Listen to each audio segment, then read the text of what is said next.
Jayatu Samskritam. Hello friends, I am Abhishek. Welcome to our YouTube channel Samskrit Gyanam. Today we will learn chapter number 5, Gunavati Kanya, a virtuous girl. This is a prose. Let's see some introduction. The story in this lesson is adopted and simplified from Dashakumara Charitam, composed by the great poet Mahakavi Dandi. In the 6th chapter of Dashakumara Charitam, Prince Mantragupta describes his own experience. He has narrated this story to illustrate his statement. Daragunaha grihinaha priyahitaya means the good qualities of a wife cause the happiness and welfare of a householder. In this chapter, the story is based on husband and wife. Woman and man are two most important wheels of the chariot of domestic life. Just as the two wheels of a chariot need to be the same in shape and type, so the man and women of the chariot need to be a same in shape and type. जैसे रथ के दो पहिए आकार और प्रकार से एक जैसे ही होने चाहिए, वैसे ही यह जीवन रूपी जो रथ है उसके दो पहिए पुरुष और स्त्री वह भी एक समान ही होने चाहिए। यह तात्पर्य इस गद्य में बताया गया है। Now let's start the story. Kanchi नगरे शक्तिकुमारो नाम एकः श्रेष्ठीपुत्रः प्रतिवसति स्म. कांची नगर means the name of city or town. शक्तिकुमारो नाम श्रेष्ठीपुत्रः. श्रेष्ठीपुत्रः means the son of merchant. प्रतिवसति स्म. There lived in a city called Kanchinagar, the son of a merchant named Shakti Kumar. प्रतिवसति स्म यहाँ पे स्म प्रयोग किया गया है. What is स्म प्रयोग? Present tense verb followed by स्म. Express the sense of past sense. मतलब यह एक ऐसा पद है जिसमें वर्तमान के रूप को स्म प्रत्यय लगता है और वैसे रूप का अर्थ भूतकाल में परिवर्तित होता है, यानी कि वर्तमान का रूप और उसमें अर्थ होगा भूतकाल का. जैसे कि यहाँ पे प्रत्यवसत जो पास्ट टेंस का रूप है उसे हमने प्रतिवसति पुरुष और वचन के अनुरूप प्रतिवसति में कन्वर्ट किया और बाद में स्म प्रत्यय लगाया, लेकिन दोनों का अर्थ पास्ट टेंस में ही होगा. इसे कहते हैं स्म प्रयोग. स यदा स्वकीयस्य जीवनस्य 22तमे वर्षे प्रविष्टः तदा चिन्तामापन्नः.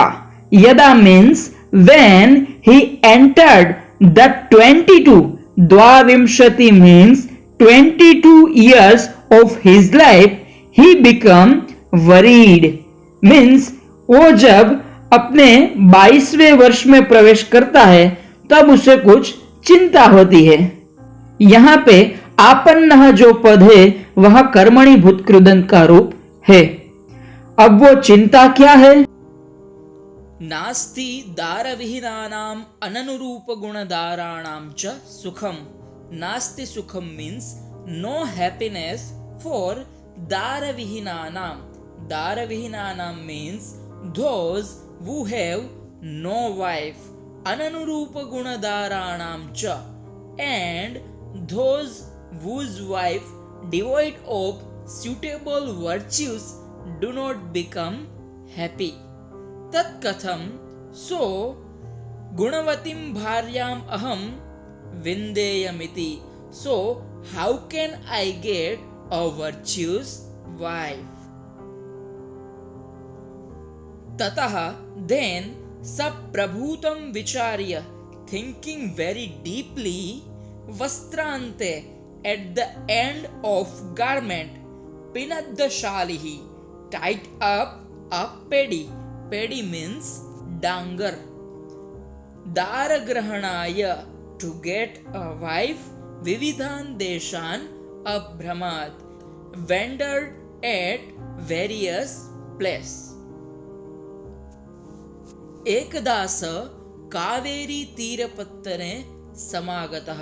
Once he came to a city on the bank of a river Kaveri. Kaveri तीरपत्तने means bank of river Kaveri. समागतः कर्मणि भूतकृदंत का रूप है. अत्र सः कूपे विरलभूषणां कुमारीं एकाम् अपश्यत्. He saw a young girl wearing less ornament near the well. Viralabhushana means wearing less ornament. तस्याः her रूपसंपदा अभिभूतः, overpowered by the wealth of her beauty, सः अचिन्तयत्, he was thought, आकृष्टं मे हृदयम् अस्यां, my mind is attracted to this girl.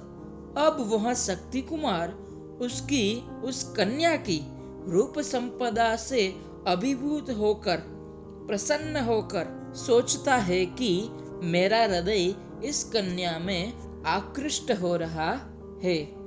तदेतां परीक्ष्य, so testing हर, विवाह प्रस्तावं कृत्वा, make a proposal of marriage, सत्यां सम्मतो उद्वहामि, I will marry her if she agrees.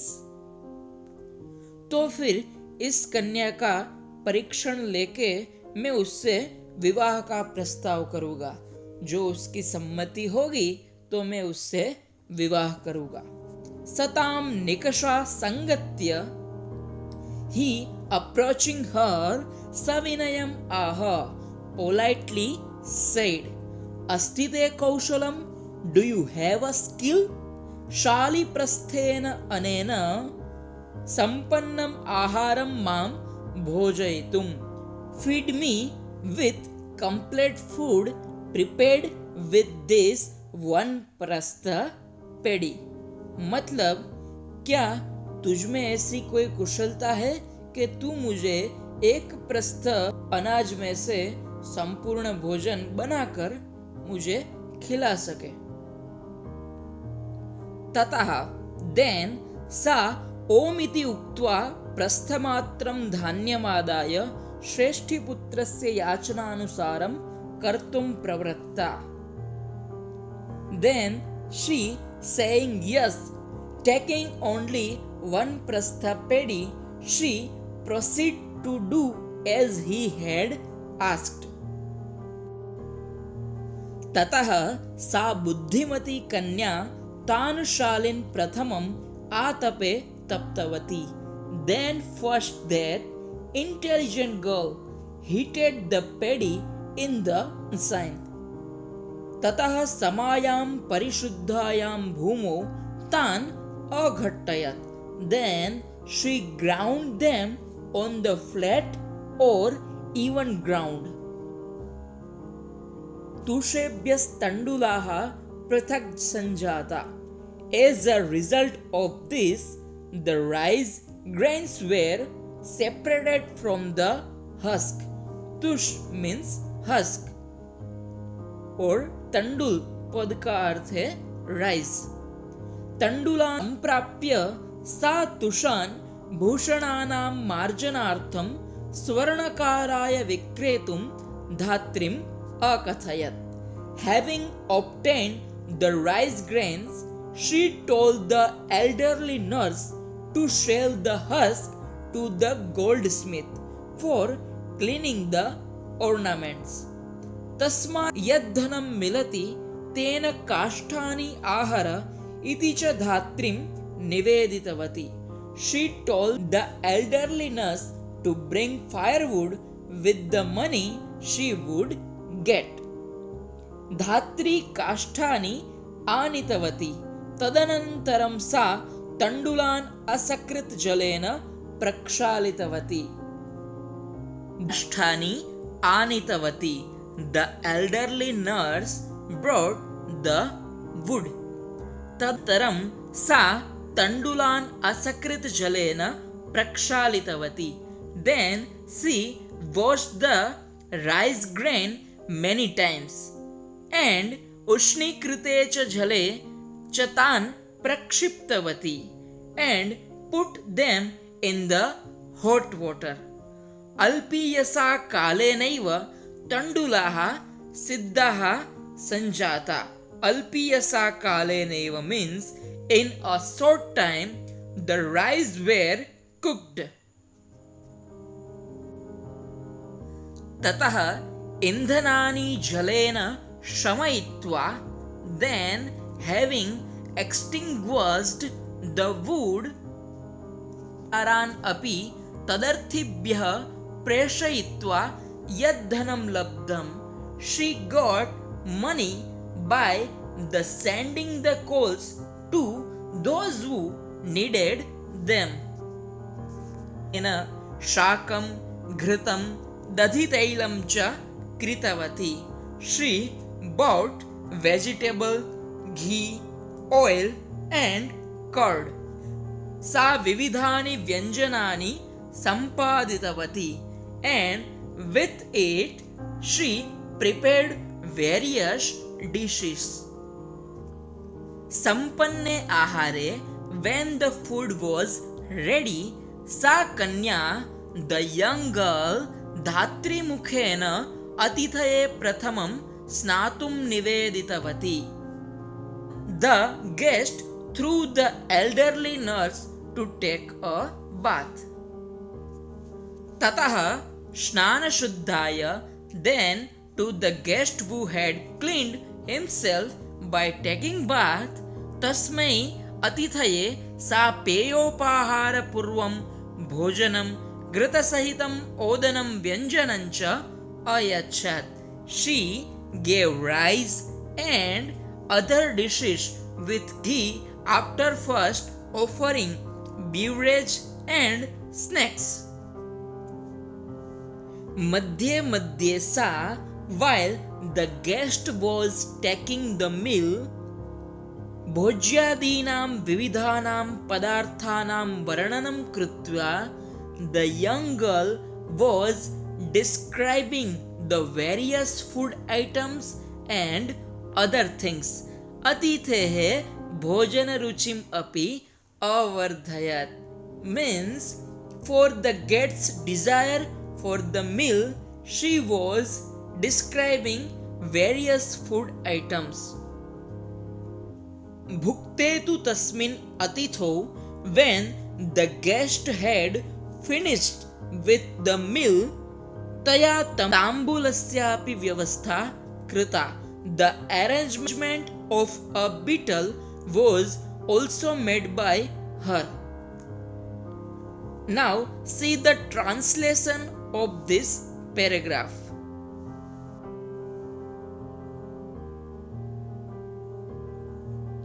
Okay, now next. एवं स्वकीयया गुणसम्पदा प्रस्थपरिमितेन धान विविधानि व्यञ्जनानि विरचितिं वतिं कन्यां प्रति समाकृष्टः शक्तिकुमारः विवाहस्य प्रस्तावं कृतवान्. In this way, Shaktikumar was attracted to the young girl who prepared various dishes with only one prastha paddy. Using her wealth of quality, made a proposal of marriage. कन्यया स्वीकृते प्रस्तावे तां विधिवद् उपयम्य स्वनगरम् आनयत्. When the proposal was accepted by the young girl, marrying her according to rites, Shaktikumar took her to his oven city. इस तरह कन्या ने अपने गुणों से मात्र एक प्रस्थ जो अनाज था, धान्य था, उसमें से अलग अलग कई वानगियां बनाकर शक्ति कुमार को तृप्त किया। इससे आकर्षित होकर शक्ति कुमार ने विवाह का प्रस्ताव किया और विवाह का प्रस्ताव स्वीकार होने के बाद उसके साथ विवाह करके शक्ति कुमार उस कन्या को अपने नगर में ले जाता है। अस्तु, धन्यवाद। जयतु संस्कृतम।